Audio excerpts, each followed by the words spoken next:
Okay. I call to order the Highland Park Board of Education hybrid workshop voting meeting today, Monday, July 28th, 2025. The New Jersey Open Public Meetings Act was enacted to ensure the right of the public to have advance notice of and to attend the meetings of the public bodies at which any business affecting their interest is discussed or acted upon. In compliance with the Open Public Meetings Act, the Highland Park Board of Education has caused notice of this meeting, setting forth the time, date, and location to be submitted for publication to the Home News Tribune and Courier News and posted on the board's website at least 48 hours in advance of this meeting. Members of the public who wish to address the board will be given the opportunity to do so before the board adjourns for the evening. May I have roll call, please? Dr. Beatty, Here. Ms. Cassell Dunn, Here. Dr. Coleman, Dr. Pixley, Ms. Prus, Here. Dr. Schoolman, Here. Ms. Stanio, Here. Ms. Vargman, Here. Ms. Voorhees. Here. We will now recess to executive session. Be it resolved pursuant to the Sunshine Act NJSA 10:4-12 and 13, the Highland Park Board of Education will now meet in closed session to discuss matters related to HIB. These exemptions are permitted to be discussed in closed session in accordance with NJSA 10:4-13. Information regarding the board's closed session discussion will be disclosed to the public as soon as the need for confidentiality no longer exists. I move that we reconvene to I move that we recess to executive session. Second. All in favor? Aye.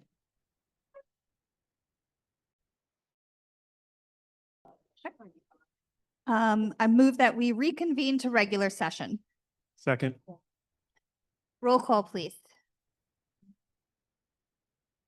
Dr. Beatty, Here. Ms. Cassell Dunn, Here. Dr. Coleman, Here. Dr. Pixley, Here. Ms. Prus, Here. Dr. Schoolman, Here. Ms. Stanio, Here. Ms. Vargman, Here. Ms. Voorhees. Here. Full house. We'll stand for the pledge. I pledge allegiance to the flag of the United States of America and to the republic for which it stands, one nation, under God, indivisible, with liberty and justice for all. Okay, our communications from between our last meeting, or actually before the last meeting and this one, include lots of references to our decision to outsource after school, and then one question about the budget. Our next item is the approval of minutes for the hybrid special voting meeting and preliminary budget presentation for March 17th, 2025, the hybrid workshop voting meeting and executive session 1 and 2 for June 23rd, 2025, and a hybrid special workshop voting meeting on July 10th, 2025. I move that we approve those minutes. Second. Dr. Beatty, Yes. Ms. Cassell Dunn, Yes. Dr. Coleman, Yes. Dr. Pixley, Yes. Ms. Prus, Yes. Dr. Schoolman, Yes. Ms. Stanio, Yes. Ms. Vargman, Ms. Voorhees. Yes. And we'll move to our superintendent's report. Hey, good evening, everyone. I have a couple of items. Angela, are you going to click for me or? Okay. I have a feedback. Is that feedback on my, anybody else hearing the feedback on my mic? A little bit. Is there, can you adjust the mic a little bit for the feedback from my mic? Just a little feedback. Or like squeak, I don't know. I'm making it, I'm saying that it's feedback and I don't actually know if that's what it is. The- Hearing something like a ringing. Ringing? Test, test, test, test, test. There you go. Okay, good. All right, perfect. Thank you. Okay, so I'm going to begin first with the presentation on our test results from the NJDPA and Access. After that, I will either go into just 2 informational items or I can break for some questions and then go into 2 informational items. I want to update everybody on our transition to champions. I had a great meeting with them on Friday and a couple of items to talk about with their hiring and subsidy and things like that. And then as well with the overnight out-of-state field trips and where we are with that information. So I'll begin with our test results. So first, NJGPA. So the statute requires that the state graduation proficiency assessment is administered to all grade 11 students. The NJGPA is designed to measure the extent to which students are graduation ready in ELA and mathematics. So it's a required test that all 11th graders have to sit for and attempt to try.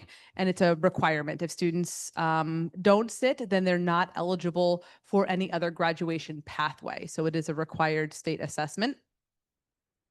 The ELA component is aligned to grade 10 standards, and the math component is aligned to Algebra 1 and geometry standards. So a little bit about the NJGPA. On May 3rd, 2023, the New Jersey State Board of Education adopted the proficiency level cut scores for ELA and math on the NJGPA, as well as the menu of alternative assessments and aligned cut scores. The cut score for ELA and math is 725. Students who take but do not meet the minimum required score on each component of the assessment will have the opportunity to receive additional supports and take the following steps. So they can either retake the ELA and or math components of the NJGPA in the summer or the fall, meet a designated cut score from the menu of substitute competency tests, or complete a portfolio appeal. So like I said, the students have to sit for the test, and if they are not successful and don't pass, then they can select from these menu of options. So we do have students that did not pass. So this summer, we're running the test again. Depending on where we fall with that, we may have to do it in the fall, or students can opt for one of these other options. Here is our comparison of our spring 2025 test administration. So you can see the graduation rates, graduation ready rates for our students as compared to the state. So for ELA, our graduation ready rate was 84.3%. Versus the state, which is 80.7%, and for math, 58.3%, versus the state's 58%. For the students not yet graduation ready was 15.7 for ELA versus the state's 19.3, and for math at 41.7, and the state was 42%. So our comparison from the spring of 2024 last year to this year. So for ELA, our students that were graduation ready in the district, we had 89.2% of our students last year. The state last year was at 81.6. So we were slightly higher. And then math, we had 58.9% last year graduation ready versus the state 54.7. And again, so you can see we're still higher for 2025. We are still higher than the state, but a little bit lower than we were last year. And then the graduation numbers by subgroups. So you can see the ELA is in that gray, blue, turquoise kind of color. And then the math is in the orange color by subgroup. So you can see that this spring in 2025, of our percentages of our students for Hispanic, you can see an overall ELA did much better, but 79% for ELA, 37% for our Hispanic Latino in math. And then for our Asian, 91% of our Asians, percentage of students at 91% for the Asian and 78, that was in ELA, and 78 in math. And then for our white students, 84% in ELA and 74% in math. For our economically disadvantaged, 72% in ELA and only 38% in math. Our students with disabilities, upsettingly 33% in ELA and only 6% in math. Our students with 504s, 100% in ELA and 71% in math. And our MLL multi-language learners, 36% in ELA and 9% in math. So some of the things that the district is doing in terms of our intervention strategies, because although our numbers are about on par with the state, there's still lots of areas for growth and improvement. And like I said, we do have I believe it was somewhere up to maybe 30 students, 30 to 40 students that didn't pass. And when we have about 120 something kids in a class, it's a good chunk. So that data is the ones of the students that took the test. And that's how they scored on it. So some of the things that we want to, we're going to continue doing, revise the ELA and math curriculum based on what was effective, what needs improvement and overall alignment to the standards. So we're really going to look at that data and use it to inform Algebra 1 geometry and grade 10 ELA standards and curriculum. We're still working on using common language across assessments across our grade levels that reflect NJSLA and NJDPA. So I know that was an area that Michelle had talked about previously, Ms. Rodriguez, when she gave a presentation. So that's something we're still going to continue to do is make sure that we have common language across our assessments and that our language mirrors that would be on a state assessment. And shift instructional delivery of math support to focus on filling gaps. So what we found at the high school for math particularly is we have these math support classes, which is great, but it was more of a tutoring service than a gap filling service. Instructional support. So we want to make sure that we really focus that math support on filling the gaps as an intervention than just an additional math class where they're just getting tutoring on the current stuff. And how do we really help them with giving them strategies to fill those gaps to be successful? And review and expand our multi-tiered system support systems to best identify and support varying learning needs of our students. The other test results that we got back are the access test results. So this is a state required assessment in 4 skills: reading, writing, speaking, and listening for students receiving services in language instruction, instructional educational programming. It's mostly administered online. It's for all of our multi-language learners, formerly known as ESL students. Even though those that have declined service must sit for the access. So it's anybody that falls in the category of being a multi-language learner, whether they receive our ESL services or not. And teachers use multiple measures, including a state mandated cutoff score to determine if students exit or remain in the program. The access proficiency is based on 6 levels. So level 1 is entering, level 2 is emerging, level 3 is developing, level 4 is expanding, level 5 is bridging, and level 6 is reaching. So for our results, for our students in our language instructional educational program enrollment, so based on this is our enrollment. So at Irving, we have 36 students. We had 36 students last year and 32 students this year. At Bartle, we had 51 students last year in our program and 45 students this year. In middle school last year, we had 27 ML students, and at the middle school this year, we had 28 students. At the high school last year, we had 34 students, and this year we have 48 students. And so for the 2025 program, you can see just some numbers. We had overall in general, 64 students were in our program or in learning English as a second language, essentially, for less than a year, 38 students for a year, 153 students in total, 29 plus pre-K, 29 plus pre-K students are not included, and then parent refusals not reflected in these numbers were 17. So 17 families are not, or students are not accounted for here because they don't receive our services. So for our results, we had last year as compared to this year in the same coloring configuration last year, we had for K through 12, 35 students entering on level 1 last year, 31 this year. Last year, we had 30 in the emerging category. This year, we have 22.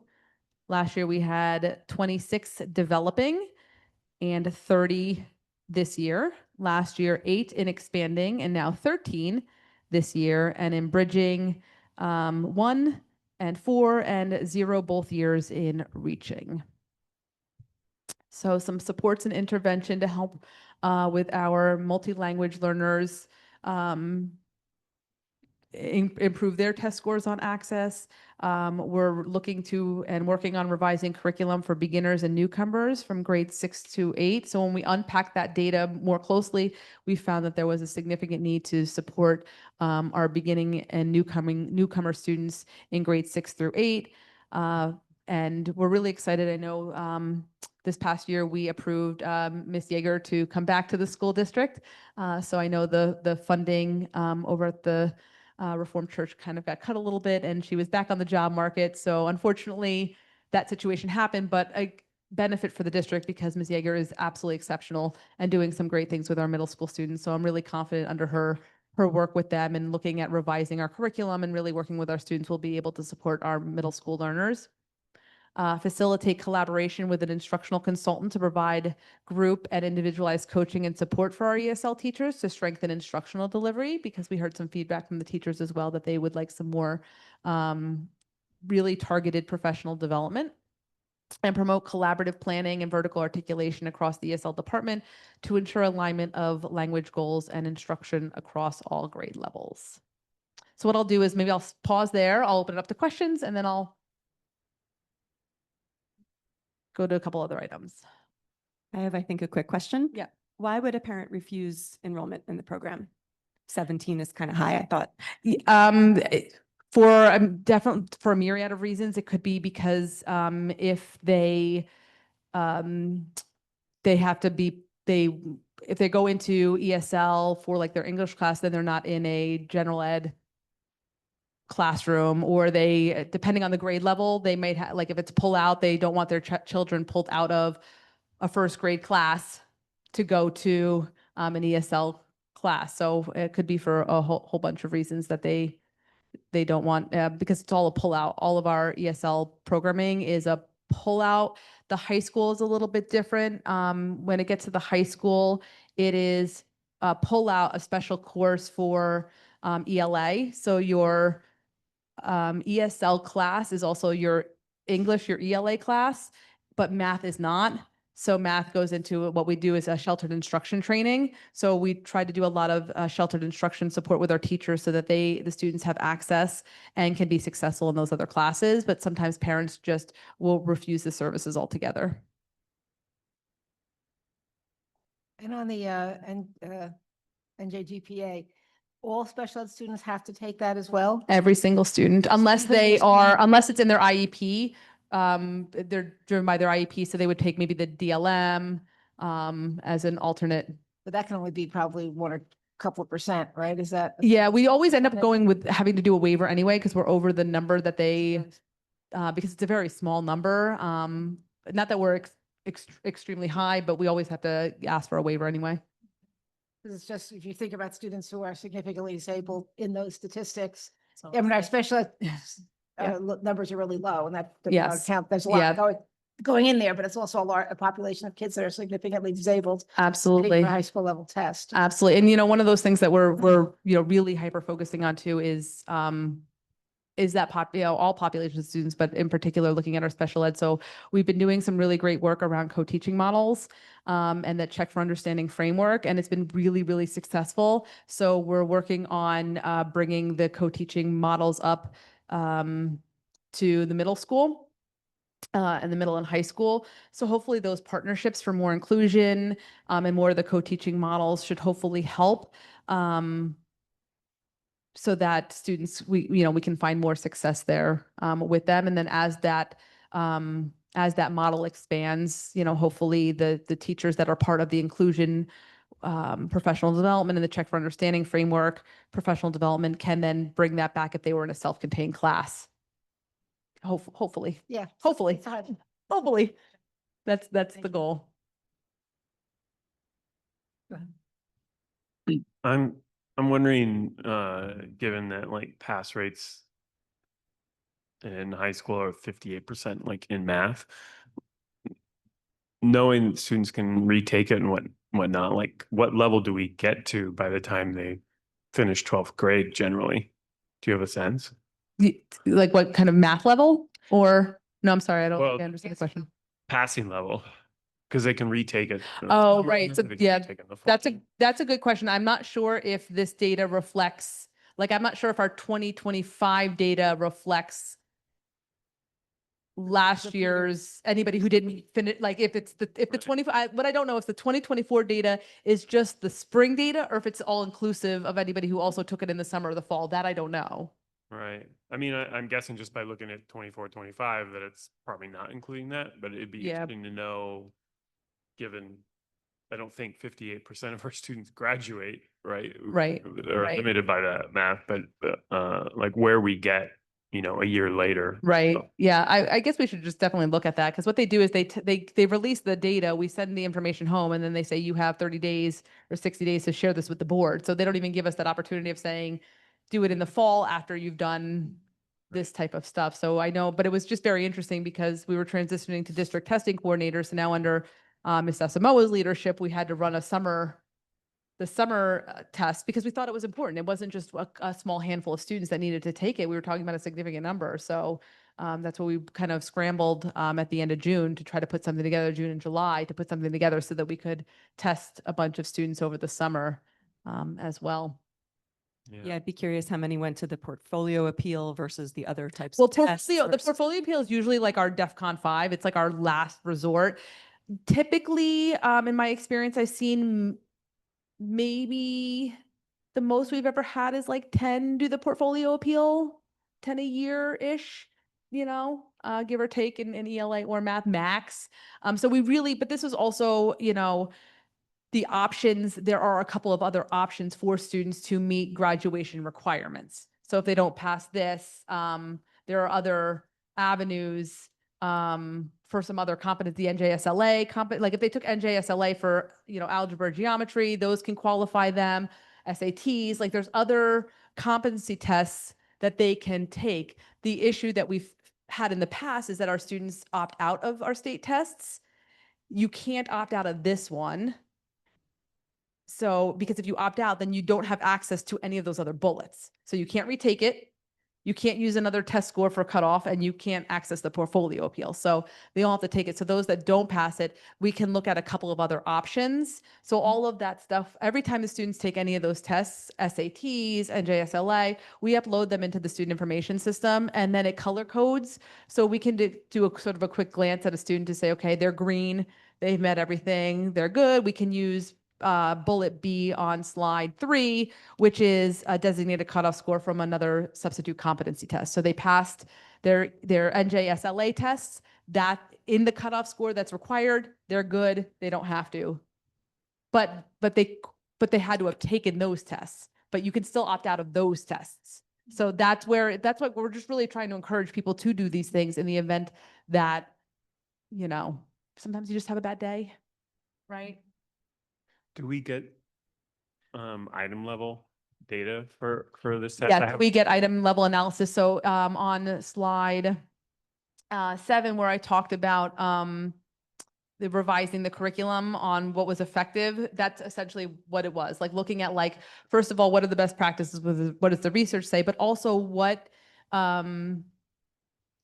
where are our students and what do they need to be successful? And that's why we want to switch that math support class to a gap filling to really do an item analysis for our students that were just on the cusp, right? Like what are the couple of areas that we could get them to close a couple gaps so that they could retake it and be successful? So we're working on the item analysis. Unfortunately, that doesn't come over the summer.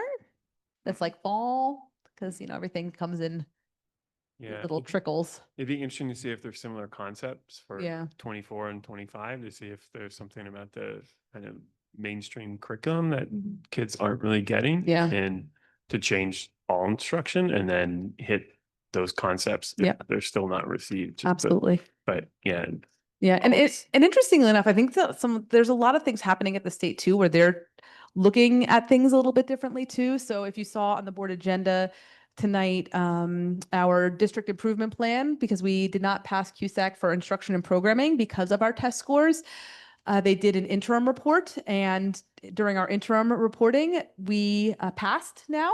So we are out of our district improvement plan because we hit the 80%, because they heavily weighted growth, not the passing score. So they changed their formula because what they were finding was a lot of districts were now in need of a district improvement plan because they had this formula that really wasn't making sense. And now everybody was entering into these district improvement plans. But because we're seeing growth, that's great. And we had our interim review meeting with the state and they said, you're just keep on these great things that you're doing because you're having this growth. So it's just very interesting because when we talk to people from the state, they're like, well, we have to like, you're not the only one. We have to really, really think about it. So they're just shifting scores, right? They're just changing scores. And it's like, well, is the test valid and reliable and measuring what we want? Is it not? Is it the score that's the problem? Is it the test that's the problem? So quite honestly, I'm not sure that they know. That's the bottom line.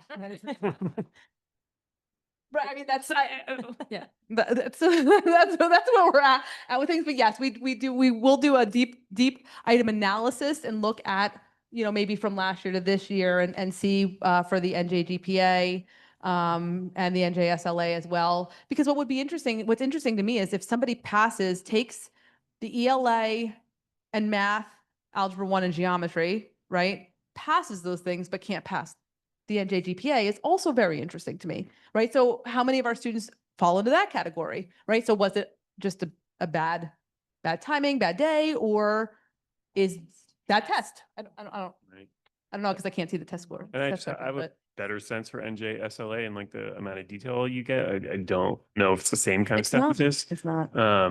But I mean, on that, you can kind of see, are they missing the more complex kind of Right. math questions? And then you can say, okay, we need to focus on 2-3-step kind of word problems, Right. that kind of thing, right?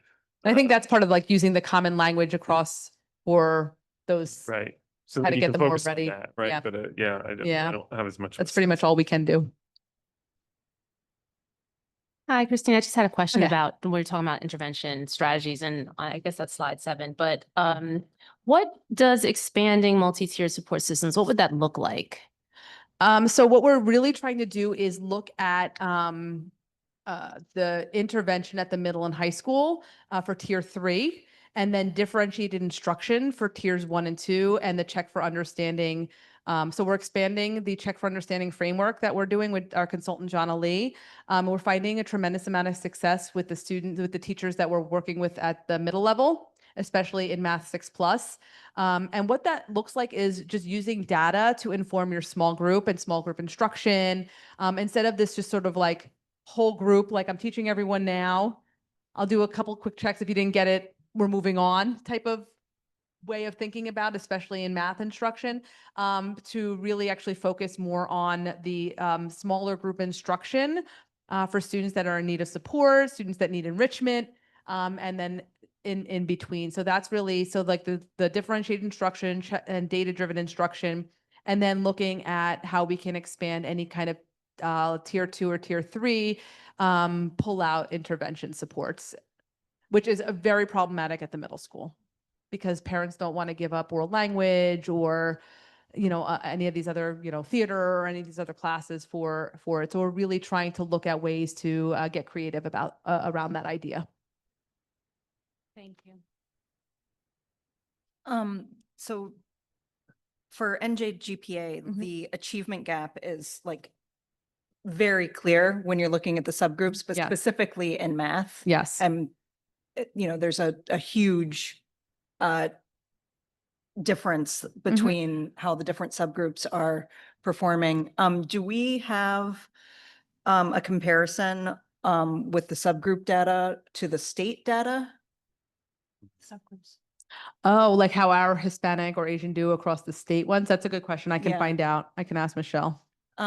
Because it's also very clear that math is a problem statewide. Mm-hmm.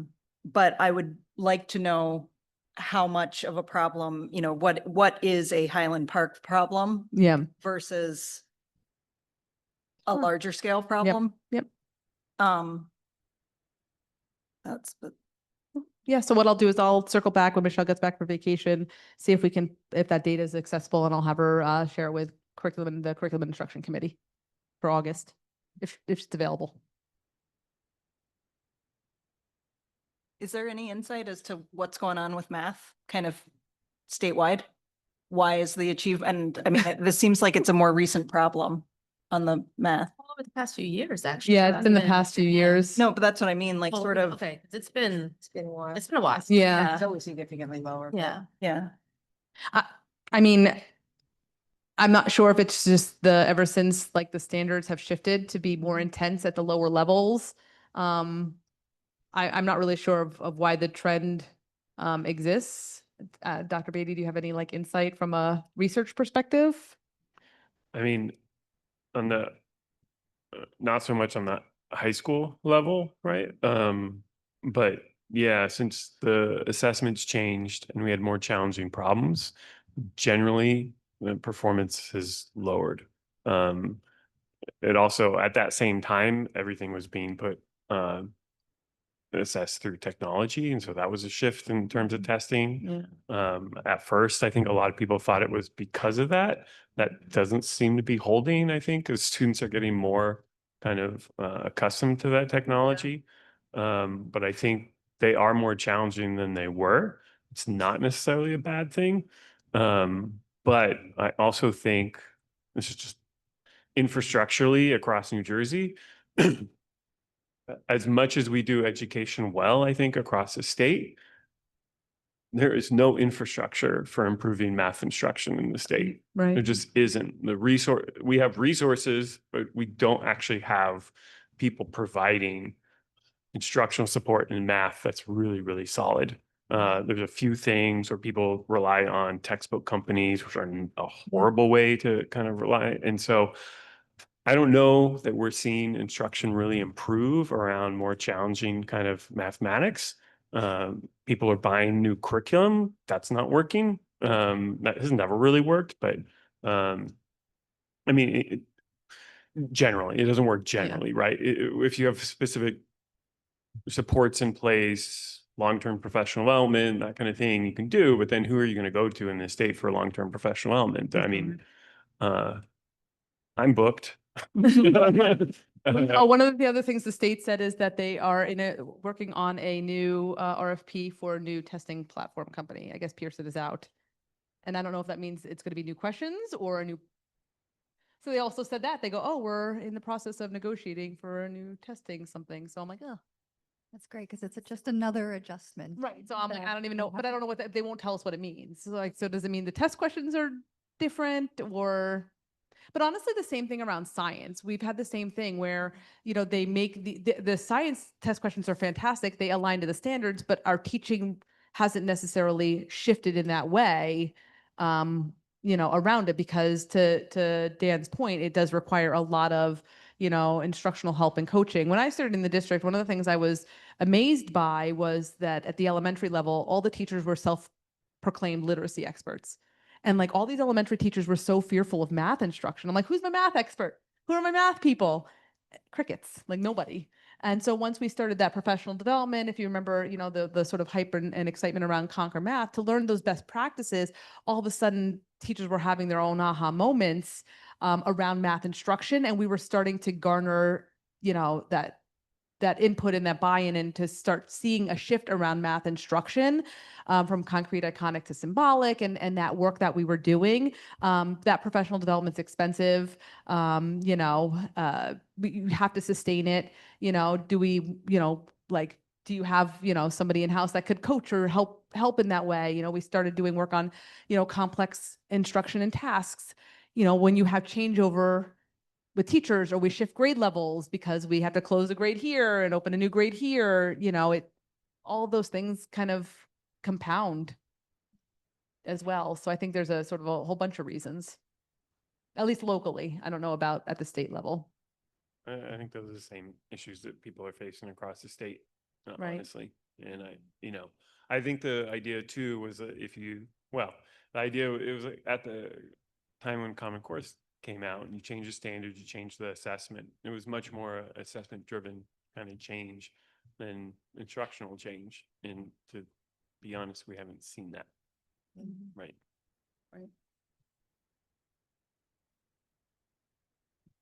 Any other questions?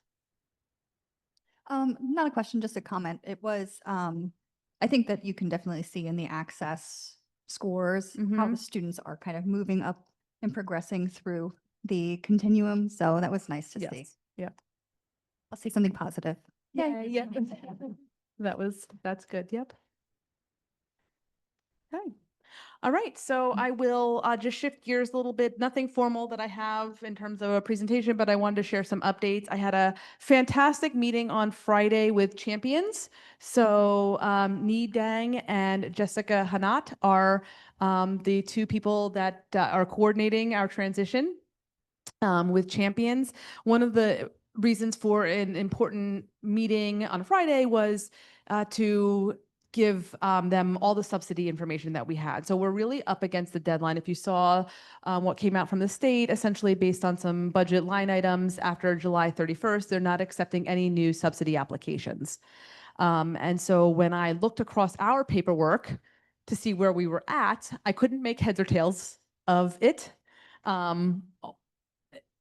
Because I wasn't involved in the process. I don't know when I look through a binder or I look through files, I don't know where things are in the process.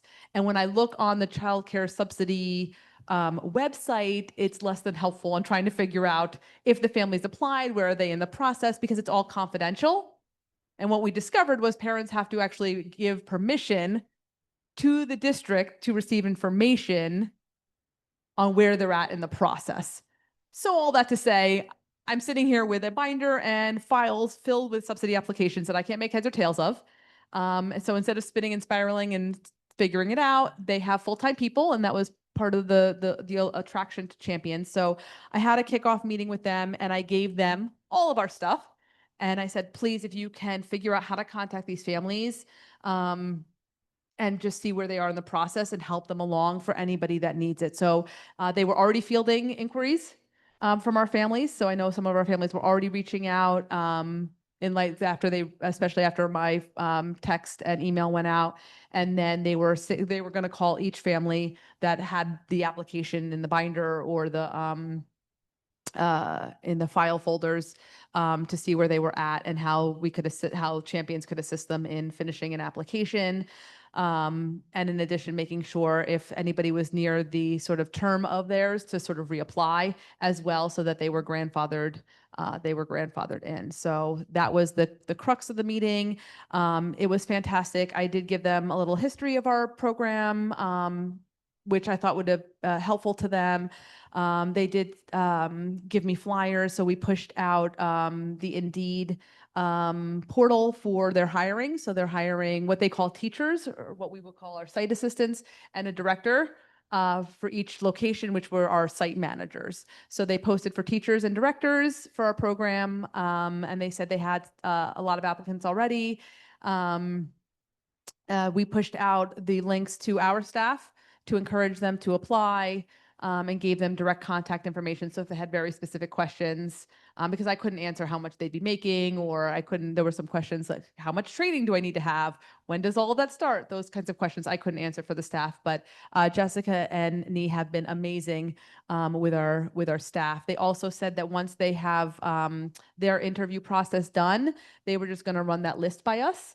To let us know if I said, we do have some staff that maybe not have been in good standing toward the end of their term with us. So I wanted to review to make sure, but also I said, depending on what that looked like, my recommendation to them was if they could hire site directors that maybe weren't affiliated with our staff during the day, that might be helpful, because I wondered to what degree if our site managers struggled with sort of maintaining our staff in certain ways because they're their peers during the day, right? So how do you, because if you read the job descriptions for our site managers, there was managing their staff, right? They were like the first line of like a middle management type of position. So, I wonder. So I said maybe some of our staff might work better or differently with people that aren't like their peers during the day. I mean, I don't know. So I said, I'm not sure how,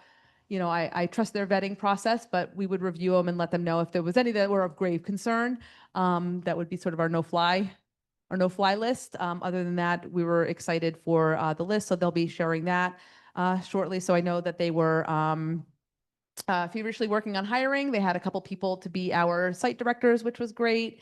and that they are feverishly working on the subsidy, which I told them was like of critical importance for our families. So great overall meeting. They posted, I know we pushed out flyers for people to enroll. So hopefully they'll have some updates on, enrollment and things like that. They're also meeting with each of the principals and some staff to just get a lay of the land of the buildings and also get a list of things, events that are not on our district calendar that they can attend. So they want to do a champions kickoff, just district wide, for anybody to come, not just if you enroll, to learn about their program, and to get to know the needs and stuff like that. I believe they were going to reach out to the arts in the park and set up a booth there. They'd like to come to our back to school nights, parent conferences. If I know preschool and kindergarten usually has like a back to school thing before, their orientation. Sixth grade has an orientation. So they're reaching out to the admins to get those lists so they can be a presence there as well. So that was the crux of Champions. So I'm excited about that transition. And then the other is, I think we're in a good place for our out-of-state overnight field trips. The analysis was really challenging. And I actually don't even think I would have full numbers to give out because it's not really comprehensive because it's a moving target. What we found were some groups were going on trips not using district funds, others were, some that were approved for some but never submitted timesheets for stuff. So we have sort of like a proposed amount and then an actual amount. And it was, and several different funding sources. So it was really, and that will be shared with each of the committee meetings this month to kind of look at that analysis and see where we are. Plus, I also put on the analysis the number of students that actually went on the trip.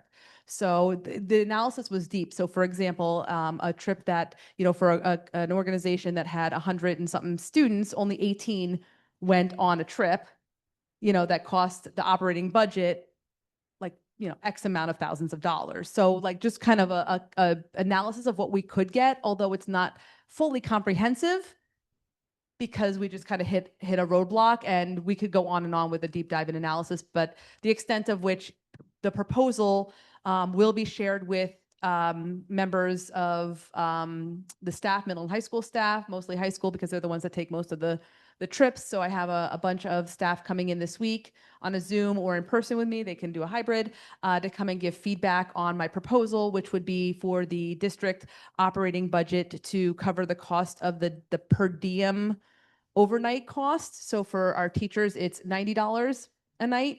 And for admins, it's $300 a night. And then the nurse varies. There's whether we use a district-wide nurse, there's two rates for if it's a half day or full day, and then or a contractor nurse, and then the substitute costs. So if we have teachers going on those sub costs, nursing, sub costs and stuff like that, that would be under the operating budget, and then student funds would pick up all the other incidentals. So as you can see on the analysis, it would be the chaperone, administrator, nurses, room accommodations, hotel, transportation, flight, meals, those kinds of expenditures, as insurance, if an insurance rider was needed, they would pick that up. So there would be a bunch of stuff that would be under the student funds and student paid model.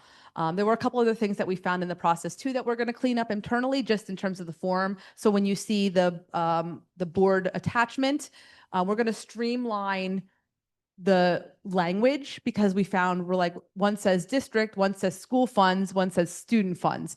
With school funds, student funds, with school funds, district funds, board funds. So it was breadcrumb trails we're trying to follow, and we weren't exactly conclusive sometimes on where the money was going or how it was funded. Any other incidentals too? DECA paid for some chaperones to go to, the district funds paid for chaperones to go to Disney, for example, as a fun day for the kids in the park. That would be under student funds. So if they were going to, let's say a museum or a amusement park or something like that, the student funds would have to pay for the chaperones. And then the other piece that we were considering was for all trips, to come to us by December 1st of the following year. So this year we'll be able to fund it, not a problem. We'll figure out how to fund it. But moving forward, anything then moving forward would be to my office by December 1st, all proposals. That way we can budget for that. So we would budget worst case scenario, right? How many teachers would need to go, an administrator, a nurse, sub costs, then we can put that in the operational budget. So when you go approve the budget, you know how much is earmarked for those trips for next year. That way there's access for anybody that wants to go. So if the Asian Culture Club would like to go somewhere, if the chess club would like to go somewhere, everybody has the opportunity to submit that. We can budget for those trips and then they can go on the trips, start fundraising around that to go the following year. So that way there aren't any surprises and we don't have to say, well, I'm sorry, well, we can't fund your trip because we didn't budget for it. That way there's this opportunity for everybody to have access and we can lay that in and there's no surprises. So it's just kind of shifting the way internally we do our processes. But I mean, a year and change out, most people know. I do know that DECA post their stuff more than a year, 2 years in advance. Model UN does, the choir trips and stuff like that. A lot of those are posted pretty far in advance. So I think that will be okay. The other thing that I'm exploring, I have a call in hopefully the end of this week or early next week with the travel agency. So we actually did find in our analysis is that we have used travel agencies in the past. So when we looked at some of the purchase orders, we have paid travel agencies in the past. And so that's good news because I know there was some concern that if we did, it wasn't going to be their trip. So the good news is we have, and it hasn't infected anything. When I reached out to one particular travel tour, they've actually worked with Highland Park in the past and they do DECA trips, Model UN trips, senior trips, all types of trips. And what the conversation with them is going to be is, if they do those things, if they were to able to support purchasing the tickets for DECA, the flights, the whatever, and helping them manage that, for example, they might be able to get a better deal on things theoretically, because if they are doing other schools' DECA trips to the same, because everyone's going to the same location for those international and those trips. So that was the conversation. Some of these travel agencies have agreements with these places to get better deals. So I'm not there yet with that, but I have some calls out, in the next couple of days and weeks to sort of explore maybe board approved travel agencies as well. So all of that will be reviewed this week with some staff to get some input in the process. And then hopefully, we'll be able to lock that up at some coming curriculum meetings. And then we'll be able to put out a communication, hopefully no later than, beginning to mid-August on what that process will look like. And then everyone can submit for this coming year. And then we'll start the new cycle, moving forward if it's something that we can all support. I think that's it. So I'll open it up for those two champions and field trips for questions or comments. Just out of clarification on our after-school staffing, we did put in the RFP that our current or our staff for our program has first right of refusal if they are in good standing, including our directors, correct? Correct. Okay. Yeah.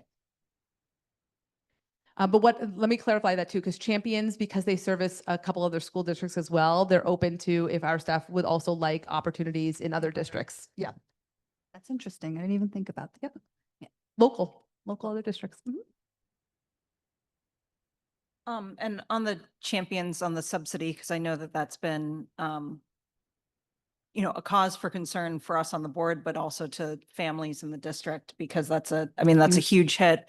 I did just want to I did a little digging to find out what happened, because as far as I know, there was no cut in the state budget to childcare assistance programs, and there wasn't. The childcare assistance program is funded at the level that was requested. This is not taking any new family children into the subsidy program has to do with expected impacts to the state budget from the big beautiful bill. And the impacts that are going to come to services that, while the childcare assistance program was not specifically impacted, they're looking at the larger impacts. And so they didn't think that it was financially feasible to continue, bringing new kids into the program. And so this is, I think, deeply concerning. And also just, the first in some of the impacts that we're likely to see moving forward. Do you get any a sense of that could potentially change? No. So I don't Right. know, but Yeah. I mean, the impacts to the state budget of the big beautiful bill just on services, you're talking about $360 million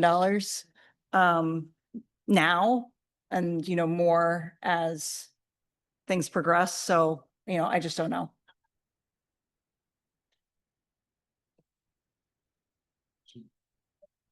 So Christina, thanks for all that work. And I know it's ongoing, looking at the field trip situation. So if I understand you correctly, this coming year, it sounds whatever new system is developed won't be put into place for this year. It'll be for the 2026-27 school year. So did I hear that the major field trips that the district is used to having will go on as they have gone on before? And then, yeah, so go ahead. They will. It'll just, the funding model will be starting immediately. Right. The future budgeting of them will start like December 1st for the following year. So anybody that would like to submit field trips for this year, we'll do that, and we'll figure out where we need to. We'll figure it out. We'll Right. figure out how to fund it, but we're going to fund it under the district funding part of it, which would be the per diem chaperone rate, administrative rate, and nurse rate and sub costs. So what the staff that want to have their field trips approved this year under how much the funding model will be to figure out then if I need X amount of chaperones, an administrator, if I need a nurse, and then whatever, like that would be into the student paid model. Then what we're going, and then that way when they're submitted, we'll finagle, figure out how to fund those from an operating budget. And then what we'll do is then anybody, again, submitted December 1st, that way we can budget and we don't have to figure out where to find the money and cut somewhere this year to make it work. We could just build it in, and we know we have that money to be safe for us. Okay, great. So now that we know that there's no ban this coming year Correct. on Correct. out-of-state field trips and the district needed a pause, we've taken it. How big a difference do you think this new funding model will be compared to what people are used to? Like, will there be a big adjustment? I moderate worked out adjustment? those numbers, actually. I wanted to bring that up tonight. I've worked Yeah, out go those numbers. It's actually not, most of them aren't as bad as I thought they were going to be. So I wanted to also thank you both for your work on this. It was very detailed, and definitely check my math. And the insurance rider is the one unknown. I don't know how much something like that runs, but I did Yeah, want we to don't run know. a few things by you just to see if I'm right. Like Model UN, for example, the trip to Mexico, it was $888. If we, under the new funding model, it would be only $60 more per family per to family. cover. So that would. Right. Well, so because Model UN, here's the thing though, Model UN does a tremendous job of fundraising. So they host an event here that's a fundraising event where schools pay to compete locally. Model UN, the organization, does a lot for students, especially our students that are economically disadvantaged. I would be cautious. I'm not going to put out a number because I don't know how much that trip actually costs, because some members of the organization don't submit all their receipts to us, Okay. which means that they may pick up the cost personally, which is great. I love that. Thank you. That would be great. However, if those staff leave and new staff come in and don't want to pick things up personally, like we have to fund for that. One of the things I noticed, for example, was like the estimated cost that you see on the field trip form, right? And then there's what actually hits our books. Sometimes they're two different things because they fundraise more, right? Or less students go, so it's more expensive, or some people just don't submit for their reimbursement. And that's problematic. That's why I can't put a number on it, because that's an example of staff that never submitted for reimbursement. Now, Was it because Model UN picked up their tickets and it never hit our books? Was it their personal bank accounts? I don't know. I'm telling you, when I tell you it was a moving target, it's still a moving target. I mean, my office was calling our advisors. How did you pay for this? Where did it come from? Who paid for it? What, because we were just trying to figure that out. So I just proceed with caution. Yeah, it's not going to be extraordinarily more, but I don't know because not everybody submits their receipts. I thought it was going to be extraordinarily more, and it seemed like maybe it won't be, although one of the trips would be extraordinarily more that's on there. So should I not? Well, This that's is my because math, it's only that's my- also because of the numbers too, right? Yeah. So when they're sitting there, and that's what I looked at it going, okay, if I have 120 kids that are in DECA, which is fantastic, but 18 are going on the trip, right? And so that now things become more expensive when you're dividing up a total of a trip for 18 kids versus 100 kids, depending on what it is, right? But although you need more chaperones, but you still need to pay for those things, these trips are great. Do the students need to spend an extra day to go to Disney? I mean, I would say yes, because I love Disney and I love that our students are getting the experience. But if you've been to Disney at all recently, it's extraordinarily expensive to go, and now they, paying for the chaperones and things like that. So part of it is when you're splitting that cost amongst 18 students, those things can be more challenging. Now, again, that number changes every year for the number of students who qualify.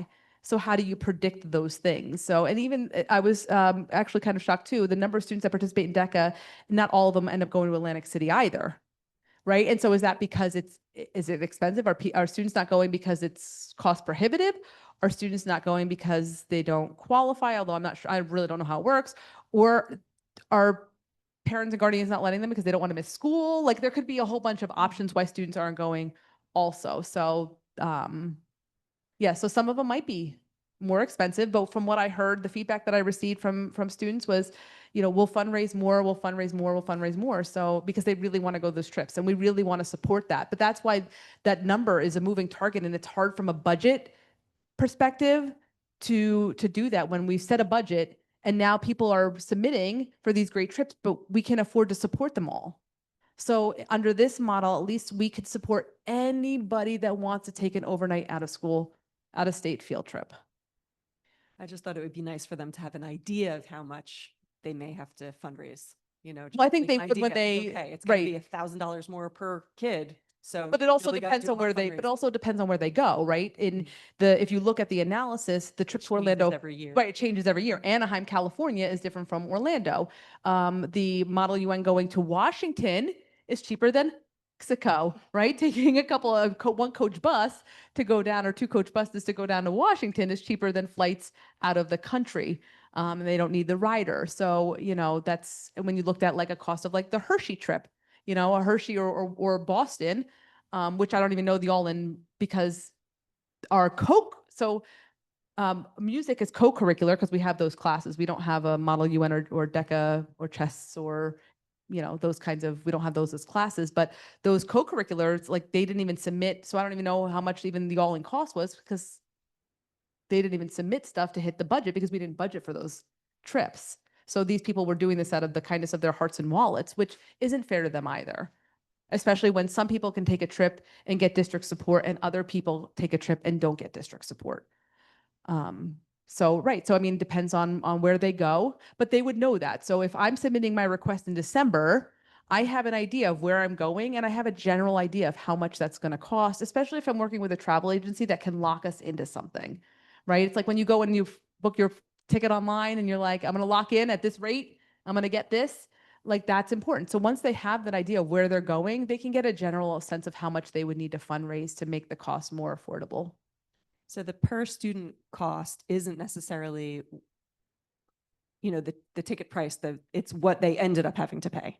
So it could be already minus some fundraising or minus some, Correct. Yes. freebies or minus some Yes. whatever. Yeah. Okay. Yeah. So it seemed like that was the cost. I don't know what we So have to there was like the predicted cost and then the actual cost. And so the actual cost was, I guess, minus whatever they fundraised and stuff like that. And as you can see, some groups, I guess, fundraised more, or maybe That's trip the was missing piece, is how less. much was fundraised. We don't for some know. of these. Okay. Because student funds is a whole nother, that's not even, that student funds isn't even actually managed in our budgetary software system. It's managed on QuickBooks, which is a legacy. So it's not even the online version. It's a legacy version of QuickBooks. So it goes on a laptop to the person who manages student funds in each of the buildings. So we have a Schedule B for 4 people to manage student funds. So then we'd have to go into those QuickBooks to find out. So, right. So I mean, at some point we had to cut and say, here's where we landed. Here is my proposal. We could go much, much deeper, but it's just going to take more time. And I don't want to delay when I think we have a model that can be sustained. And yes, is it going to be more expensive for the students? Yes, I'd be lying to say it's going to be cheaper. That's why I'm trying to explore other avenues so that if we can have some companies that we're working with that can help maybe through their connections get things relatively cheaper or more affordable for our families, like it's something to explore. It doesn't mean that they have to use a board approved travel agency, but it's good to have that there so that they can explore it since we already saw purchase orders that they do. So we've already saw that through DECA was one group that already was using a travel agency to book their trip to Anaheim. So there's probably a reason for that. So it's just kind of like digging a little bit deeper into that. Unfortunately, I mean, if we want our students to have these great experiences and we want it to be open for all groups to have these experiences, unfortunately, students are just going to have to fundraise more or pay a little bit more money. The district operating budget can only handle so much. And especially if we just don't know how much things would cost, it's really hard to predict on our end.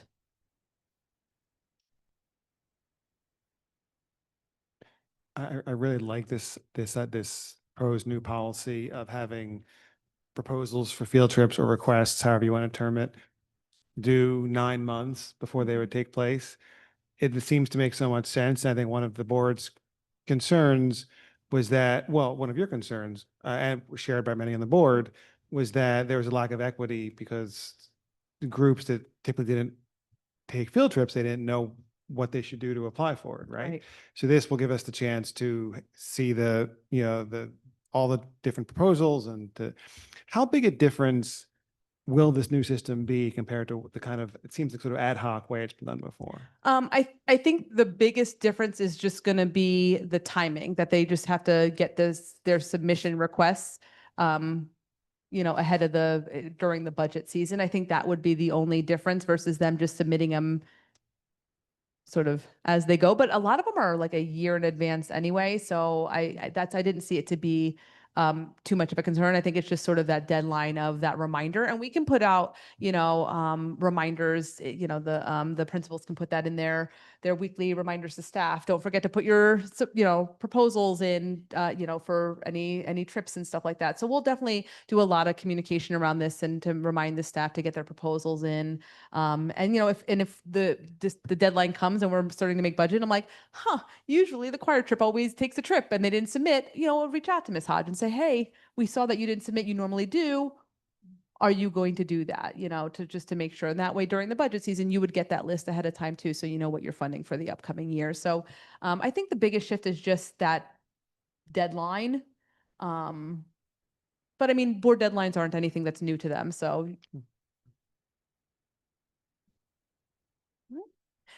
All right, thank you. That concludes my report. We will proceed to public comment. The Highland Park Board of Education welcomes public participation and has reserved this time for your comments. Board policy number 0167 establishes and regulates the right of the public to participate in public meetings. We have nobody in person, not nobody, but I don't think anyone should speak, Lori, but Angelo, how many people do we have on Zoom? Okay, if anybody on Zoom has a public comment, please raise your hand.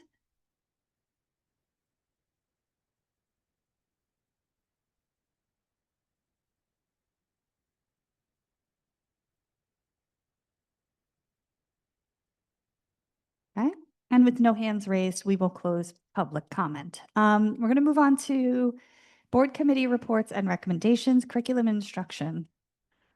Curriculum instruction was not able to meet. We are meeting this Thursday So there's nothing to report on our meeting.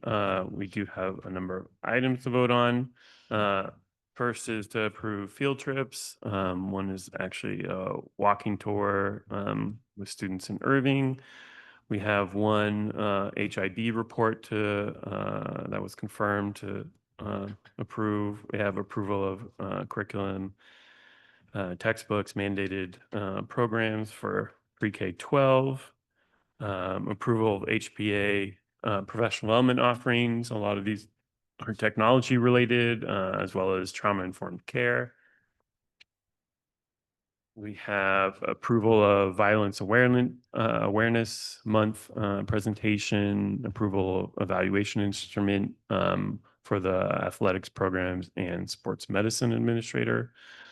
Approval of a service agreement with JAG Athletic Training. Approval of a Highland Park Athletics Emergency Action Plan related to heat-related illness and sudden cardiac arrest. Approval of an athletics emergency action plan across both middle school and high school. Approval of university graduate students in internships and practicum. Approval of a sidebar agreement between the Board of Ed and HPEA. Approval of some job descriptions. A lot of these are athletics related. Some are also for lighting and stage technicians.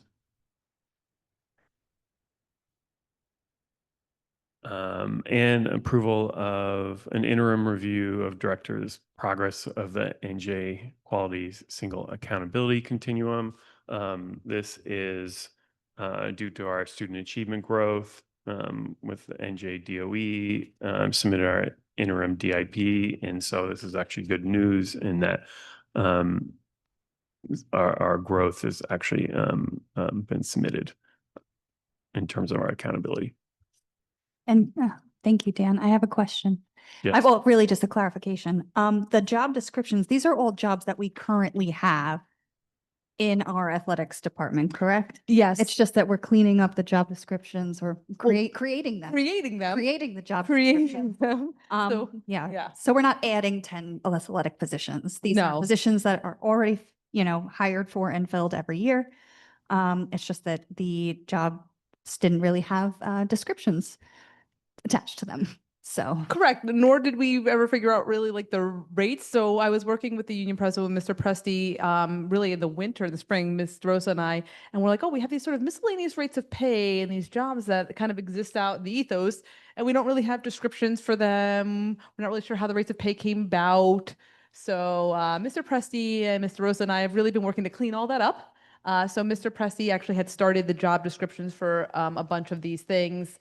And then when the new administrator started, was just kind of picking all that up, and that way we can really fine tune those and make sure that everyone is supported, that it understands that this is, if you're accepting to do this for an extra amount of pay, this is the requirements, and does the money match the job description and all that kind of stuff. The tech jobs are actually for lighting and sound for external groups that pay a fee to use our facilities. Our auditorium gets rented out frequently. It's a beautiful facility, and a lot of organizations like to rent it out, and they pay us a rental fee for that.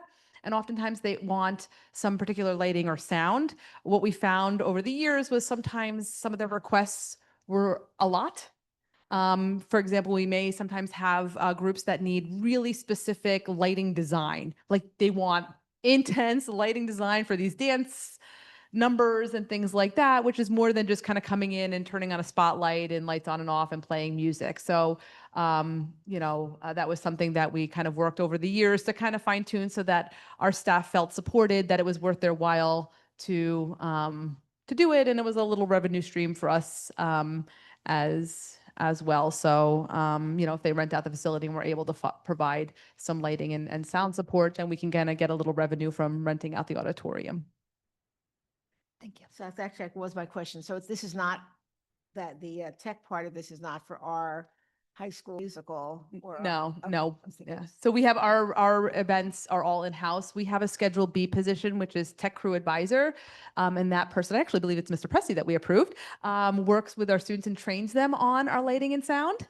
And so they do our, if you've been to our musicals, it's our students that are behind the boards operating and working under that leadership. And then if there are events that happen, middle school moving up ceremony or things like that, our students can volunteer and like get release time from their classes or something like that to come to support that, or, some sort of event that's happening. But it's just those external groups that come. We have to pay somebody to do that. And so they pick up that cost. Okay, thank you. Any other questions? All right, Monique. Nothing new to Anything? report. We also did push our monthly meeting back to next Wednesday. And finance and facilities. Okay. 1 minute. I had it open. We did meet. It was really just myself with Dr. Suska and Mr. Rosa, and John Flanagan joined us. See what we did. So we have the action items. We discussed some of them. I'll go over the agenda items in a minute.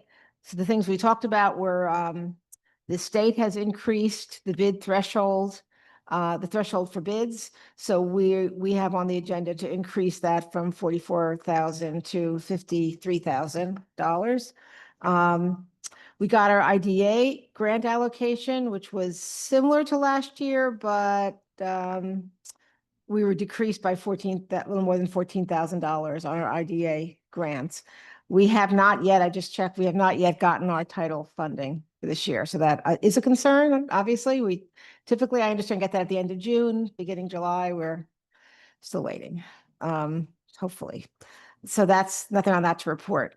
On the agenda for facilities is an annual renewal application for our multiple temporary instructional spaces are at Irving, the modular classrooms at Irving, that we're required to renew that application every year. We discussed briefly the two policies that are now up for second read related to electronic communication. And the only new thing on there that we talked about was how that will be implemented. The conversation was about the middle school would like to try the Yonder pouches, which could come at a cost of about $12,000. And whether we have insurance for that or students pay, there was just a general conversation, no decisions made. Let me just go see what else. We also discussed the overnight field trips, but that's already been discussed, so I'm not gonna.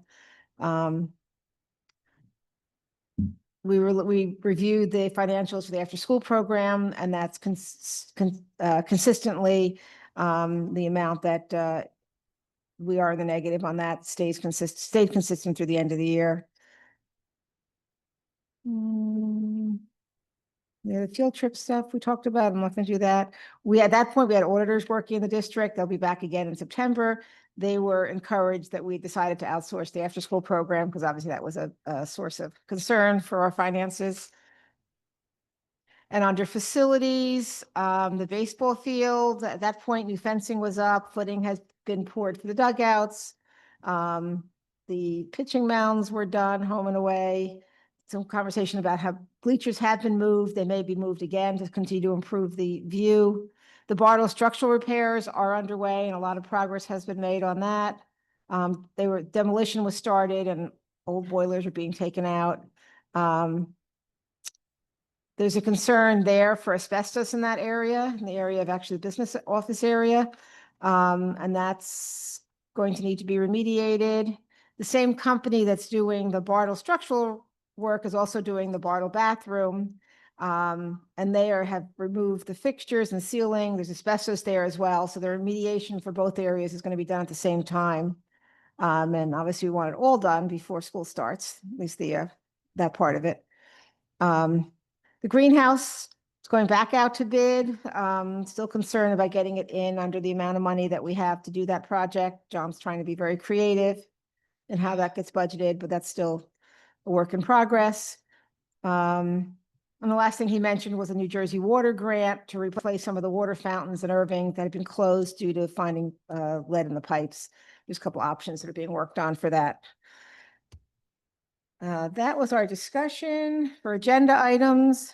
As we do every month, we have the bill list. This is from June 24th to July 28th in the amount of $4,994,802 for their bills. We have approval of the treasurer's report as of June 30th and the board secretary's report also as of June 30th. The certifications, as we always do, for the end of June 30th to confirm that to the best of our knowledge, no major account or fund has been overexpended. And there's sufficient funds to meet the district's financial obligations. There's budget transfers to approve. Number 6 is that what I was talking about, the bid threshold that is being increased per the state's change. 7 is the IDA grant, accepting the IDA grant application. Yeah. And travel expenses are on there. We have some contractors for professional development. Some of this is for the beginning of the school year. And some of it's going on over the summer for inclusive education training for staff. And what Dr. Suska had been talking about earlier about continuing on the co-teaching by design. Irving all the way through high school is involved in that. And some training for district school counselors on 504 compliance and best practices, some health professional development. And then going on, we have the membership in the New Jersey Interscholastic Athletic Association we need to approve. For modular classrooms, renewal of the application. There's number 12 is approval to dispose of a public address system, I guess that was replaced at Irving, and we have to approve that it's going to be disposed of. There is, last one for me is a read-in, it's number 13. It's approval of Level the Playing Field grant. And that is a grant for new and gently used sports equipment to support district athletic programs. So it sounds like a place where we can go and actually get some good equipment for no cost to us because it's a grant. So that is my report. If there's any questions? I have one question. Sure. Is there a reason the middle school wanted to use the yonder pouches rather than the locker? Is there another option? I'm just thinking about, damaging them and having costs and that kind of stuff, versus something that sits in a classroom and students aren't responsible for. Yeah, because they have, they don't have like the same teacher all day to go in like a homeroom in the morning and then go back to that classroom at night would be a scheduling situation that they really couldn't figure out. So it would be harder to need probably much more staff support financially to have them in like locked boxes and then have a lineup, open up the box and then hand, this is your watch, this is your phone, this is your whatever at the end of the day to try to move that versus that they can just stand there with the little things and go blink, blink, blink, blink, blink, blink, blink and push them out. So it was more of a thinking about it through like logistically, it seemed a little bit easier. Yonder also provides with that about $12,000. They call it policy support, but it's actually procedural support. So it's like kind of professional development around it. So they provide that they come in and kind of talk and they go through like best use, how to manage them, how to maintain them, how to work around them, how to help support students with it, and think about procedures in terms of using it as well to help the staff kind of think through how their day could look with that. So that was kind of beneficial. The idea of the boxes they thought would be too problematic to try to figure out like logistically, but they did consider it. Yeah, but then there is the issue of how you replace them when they get lost or damaged or so forth. Like if parents pay for insurance on Chromebooks, know about that. So do we go to that model or not? So Yeah, they do. It does come with I don't know I'm not going to say the number because I don't want to be quoted, but it does come with some extras. So that number does come with some spares that Paid extras, yeah. So I won't want to paid extras. So we are paying for some extras. But again, what that looks like in terms of, I would encourage, and I'm going to encourage the middle school to like sort of maybe lean on maybe, pathways or the middle schools at New Brunswick that are using them, some other local districts, and the company to kind of talk about what are some, what is the rate of replacement that's happening, how do they handle that kind of thing. So maybe we can see what's working in other districts and piggyback on that. Are the pouches going to go home with kids, or are the pouches going to be left at school? The pouches would go home with the students, Then they have to remember to bring them back, right? and they have to That's remember the- to bring them right. back. So same thing like the Chromebooks. So they get the Chromebooks, they Chrome- leave with them. They want, so they maybe they're more desirable than yonder pouch. Well, listen, if anybody needs a moneymaker out there, create a Chromebook pouch that is also a Yonder pouch so that they can put everything in one centralized location, if anybody needs a money making prototype, I'll have the makerspace prototype around that for me. So is there a plan for students who do actually lose the pouches? I don't know the specific details of that. My guess is that I probably get more information in August. Our assistant principals are 11-month. So once Dr. Richardson comes back, starting August 1st, I'm sure I'll get some more communication about that. July is a quiet month in the buildings. Was there a discussion on if kids bring in, the burner phone to put in the yonder pouch, but then really have their real phone that they're using? Yeah, during so in the regulation, it does show specifically the tiered level of disciplinary action that would have to and support that would take place. So for each building, if you go to the regulation, it's very clear for that. So if they put something in there and then have something on them, there is, depending on the grade level, the Bartle and Irving were one. But Bartle, Irving, and then middle and then high school had different levels of that. So they would be, How does enforcing that differ from just only doing that? Only having the discipline if the kids take their phones out? So we're paying for a pouch. They end up putting a burner phone in their pouch. They use another phone. Now there's progressive discipline that happens. right. It would be no difference if they didn't have the pouch and they took it out and used it. But hopefully the pouch will be able to help them self-monitor, and that they realize if they bring the burner phone and they get it, they put the burner phone in and take the real phone. Now we have the real phone, so we take it. So they can't have it anymore. And then if, again, depending on, one of them was like their parents have to come get it and things like that. So, we're hoping that, again, we'll review the data, as we go through to see how much disciplinary action is happening around this. Like I said, we'll try to get it all, that they have to put their watches, unless it's the only way they can have it on them is if it's in their IEP or 504 that they require their watch or their phone or something like that per their IEP or 504 or IHP or their health plan. And one other question, what if they do like either lose it or leave it at home? Will we have loaners for them the next day, like these extra? Yes, that would pages? be We the same do, thing that they like would have to come Chromebooks? and get their loaner and stuff like that. And my guess would be the loaner would be the same thing. They get it, they put it in, it gets locked. At the end of the day, they unlock it and give us the loaner back. I was just reading something today about school districts that have adopted the pouches. Parents are calling in being like, can we use these at home? So get ready for that too. Okay. So I just want to clarify, the pouch, you throw it in there and then it's locked by It's locked. something. It's like they can't just open it up whenever they. Yeah, it's want locked to. by a Okay. magnet. They can't open it. They have to actually go and tap it to this magnet to have it be released. If you've gone to any, a lot of comedians and stuff like that are using it now. Like if you go to watch a Kevin Hart show, for example, I only know because I have experience. If you go to a Kevin Hart comedy show, you actually have to put your phones and devices in there. And then you walk out and you unlock it and then you drop it, like, putting your little 3D glasses at the end of a movie into the little bin at the end, because they don't want you videotaping or putting anything up there. So it's actually becoming an interesting trend in the entertainment business.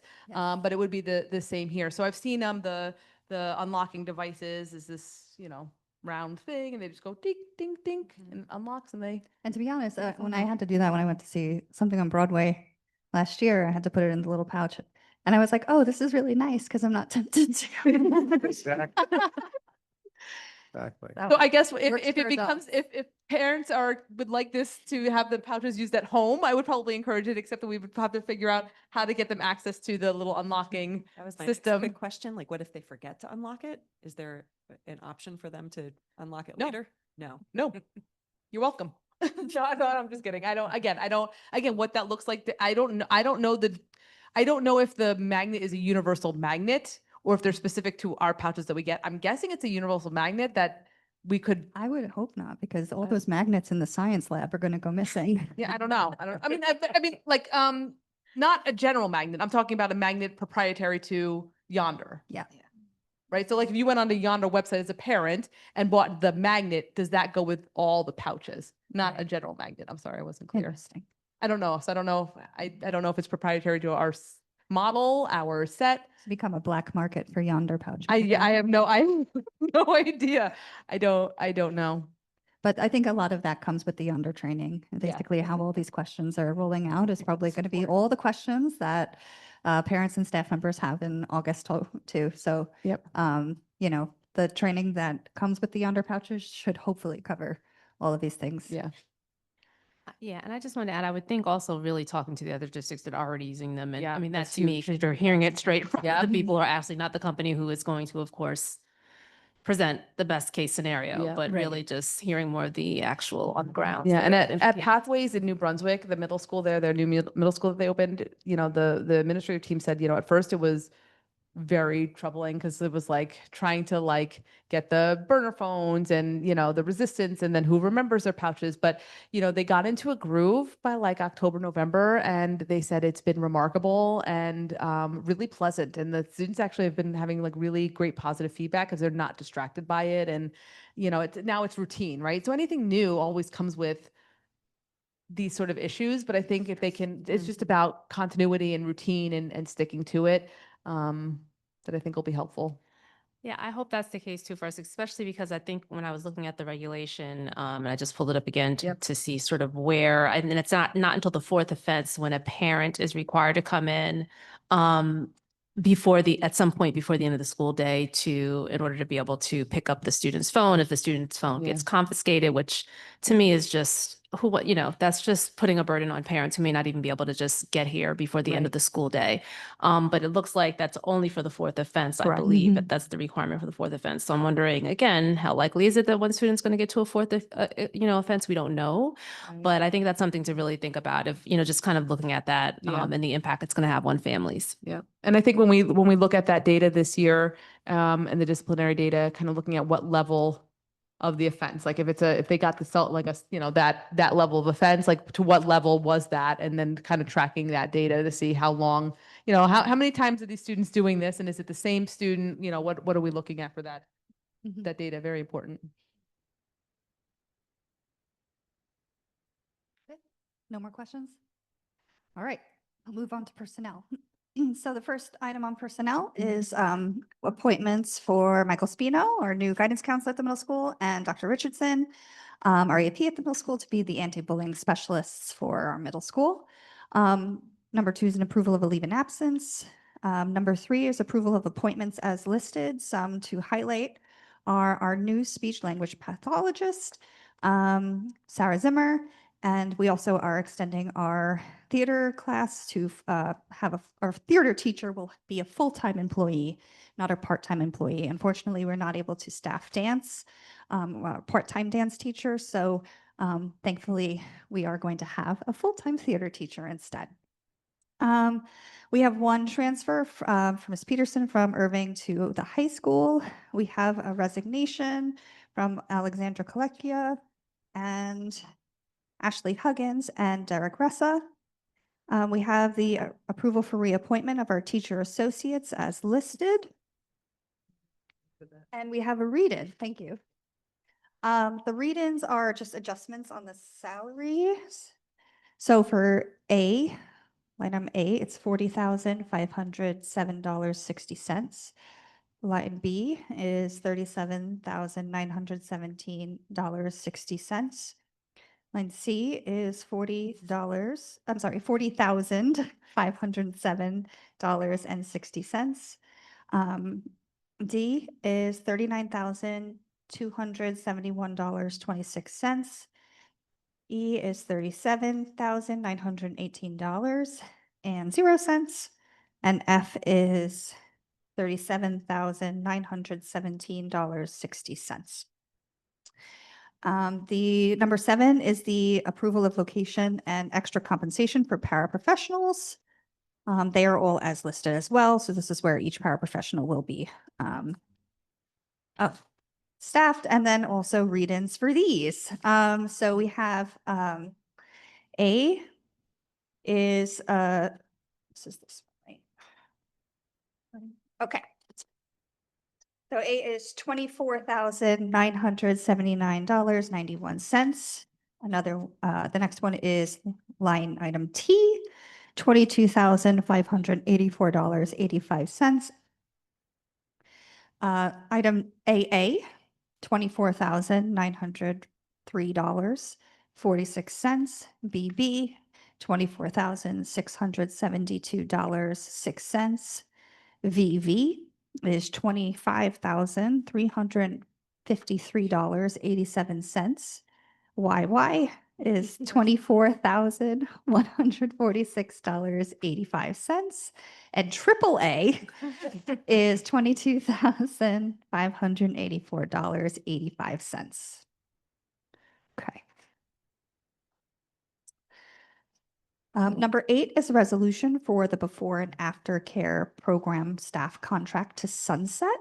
That would sunset effective June 30th, 2025. Number 9 is the approval of toileting stipends for some paraprofessionals. I also have read-ins for these for. We're adding those. We're adding these. Oh, okay. So the P is Margarita Chenaloy for Irving. Q, Priscilla Irizarry at Irving. R is Maria Milan. I apologize if I mispronounce your name. Sierra at Irving. S is Sabira Niger at Irving. T is Ho-Yi Wong at Irving. And U is Audra Zadati at Irving. And again, I apologize if I mispronounced anybody's name. Okay, that's that. That's personnel. After all those read-ins, it's stressful. And then for policy and regulation, we have the following policies for second reading: the use of electronic communication devices, the policy and the regulation, and the cooperation with law enforcement agencies, policies and regulations. Okay, now it is time for our second public comment. The Highland Park Board of Education welcomes public participation and has reserved this time for your comments. Board policy number 0167 establishes and regulates the right of the public to participate in public meetings. There is nobody here in person. So Angelo, how many do we have online? Okay, if anybody online has a public item, a public comment, please raise your hand.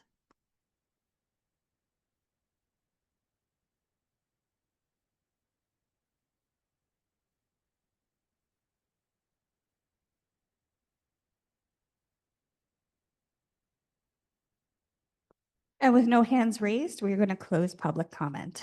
We'll proceed to our board action items. Curriculum and instruction. I move items 1 through 13. Second. Dr. Beatty, Yes. Ms. Cassel Dunn, Yes. Dr. Coleman, Yes. Dr. Pixley, Yes, except for abstain from the HIB because I missed the executive session. Two. thank you. Is that right? Did I say the right thing? Yes. Yes, sir. Thank you. Ms. Bruce, Yes. Dr. Schoolman, Yes. Ms. Stanio, Abstain from 2 and yes to everything else. thank you. Ms. Bardman, Yes. Ms. Voorhees. Yes. Okay, finance and facilities. I move items 1 to 13. 13 is that read-in on approval of level the playing field grant. Second. Dr. Beatty, Yes. Ms. Cassel Dunn, Yes. Dr. Coleman, Yes. Dr. Pixley, Yes. Ms. Bruce, Yes. Dr. Schoolman, Yes. Ms. Stanio, Yes. Ms. Bardman. Yes. Ms. Voorhees. Yes. Okay, for personnel, I'd like to move numbers 1 through 9. Second, Dr. Beatty, abstain from 1 and 3, and yes to everything else. Ms. Casaldine, Yes. Dr. Coleman, Yes. Dr. Pixley, Yes. Is there anything I should, I think it's okay to say yes to these, but despite not being in a session. Is that right, Allison? Yes. Yes, there's no conditions of employment affected. You're okay. Ms. Prus, Yes. Dr. Schoolman, Yes. Ms. Stanio, Yes. Ms. Bardman, Yes. Ms. Voorhees. Yes. And for policy and regulation, I move number 1. Second. Second. Dr. Beatty, Yes. Ms. Casaldine, Yes. Dr. Coleman, Yes. Dr. Pixley, Yes. Ms. Prus, Yes. Dr. Schoolman, Yes. Ms. Stanio, Yes. Ms. Bardman, Yes. Ms. Voorhees. Yes. Okay. Next on the agenda is any board liaison reports. Does anyone have a report to share? Okay. For my president's report tonight, I'm just going to issue a reminder to complete your board evaluation. Please do that as soon as possible. And then old business, the only thing I wanted to, well, I'm sure anybody else has old business. You're welcome to bring it up too. But one of the things that Ms. Friedman said when we decided to reorganize was to kind of check what everyone was feeling about those decisions mid-year. So it's mid-year. Does anybody have any issues or concerns with the 1 meeting a month or how the committees are running at this point? Or should we proceed as we are? No, I'm still just working out what form I want to use for. I feel like that- instead of it. I feel like that the form needs revision, so that's something we'll work on. Yeah, it's a little bit tricky. Yeah. I think maybe keeping the agenda form and then just adding a notes box at the bottom of each one is probably fine. Yeah, that might be better. So I'll make that. Yeah, That's about all I could. yeah. I think that's Yeah, I agree. perfect. But I think that this new system is great. I think it feels like much less time, much less of a time commitment for board members, but yet the work is still getting done. So, I feel good about it. It's a lot more streamlined, I think. Streamlined. A lot more organized, and I think we're getting more discussion. Okay. We are, it's true. I Yeah. think the committee structure has been extraordinary. It's been I think, real improvement this year, and also the communication between the board members and committees, I think, has increased, which has led to, I think, more in-depth discussions and, less siloing of board members. I think it's fantastic. And I really enjoy the 3-person structure so that people can pop in to be like an extra body and in the other committees too. And I know that a lot of people have taken advantage of that. So I really like that model. All right, so then we'll continue this. I mean, we have had on average more than 1 meeting a month because we have had to have the tax levy meeting and the meeting to approve the after school. So we are trending above average, above 1 meeting. But when the fall comes around and we start scheduling for next year, we'll kind of touch base and see if like the timing of the committees worked, and the board meetings, in comparison to when the board meeting dates are going to be once we check the calendars and everything. So, and then we'll work on revising the notes form. Okay. Anybody else have old business? Okay. Any new business? All right. I move we adjourn.